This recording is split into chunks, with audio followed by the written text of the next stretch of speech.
So hey guys, welcome back to my channel. और आप लोगों ने तो वो न्यूज सुने ही होगी संचिता उगले की, जिसने सुसाइड कर लिया and she was just 31।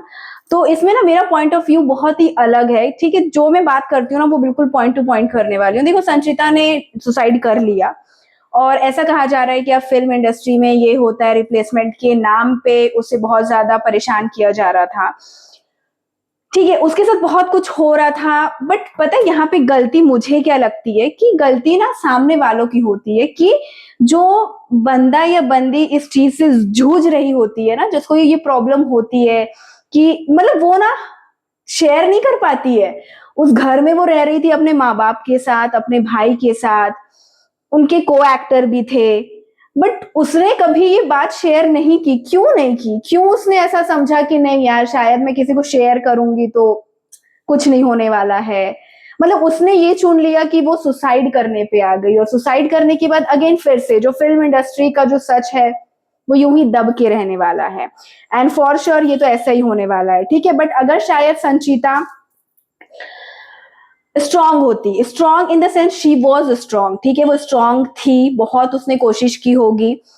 But मेरा मानना ये है ना कि जब लोग चले जाते हैं ना, तब हमको ऐसा लगता है कि नहीं यार, हमें बता देती, ये बता दी। और जब उनके लाइफ में सच में प्रॉब्लम चल रही होती है, ये लाइफ, ये किसी के बारे में भी हो सकती है, तो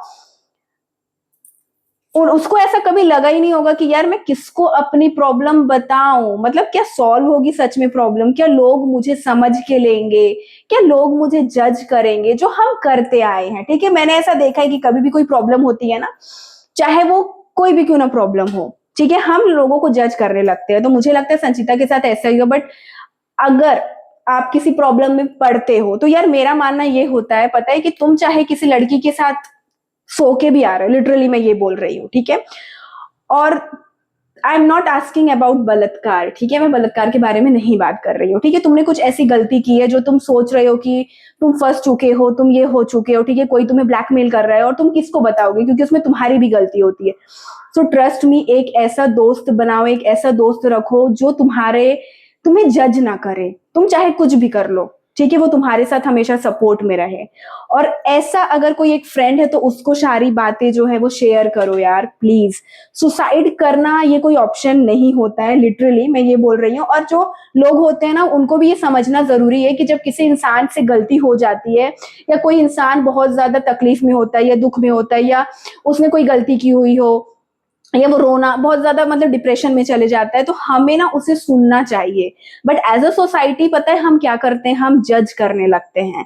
अगर आज मैं अपने घर पे कुछ सच्चाई बताना चाहूँ, मतलब नॉर्मली मैं सबकी बारी बात कर रही हूँ, नॉट माइंड, तो मेरे को ना डर लगता है। और मुझे ऐसा लगता है कि आपको अगर डर लग रहा है ना, तो सामने वाले को आप, मतलब सामने वाले ने ऐसा होना चाहिए कि जो सामने वाला है ना, यानी कि जैसे मैं हूं, मैं इतनी ज्यादा मतलब ये हूँ, खुले विचारों की हूँ, मैं सच में बता रही हूँ कि अगर आप कुछ गलत करके अगर आप मुझे बताओगे तो आई विल नॉट जज यू।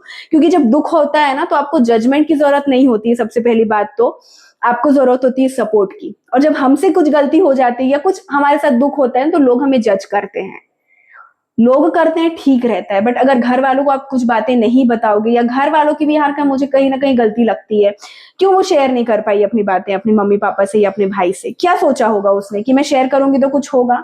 क्या करेंगे? क्यों उसने सुसाइड ही करना ये एक लास्ट ऑप्शन समझा? क्यों? सोच के देखो और कमेंट जरूर करना।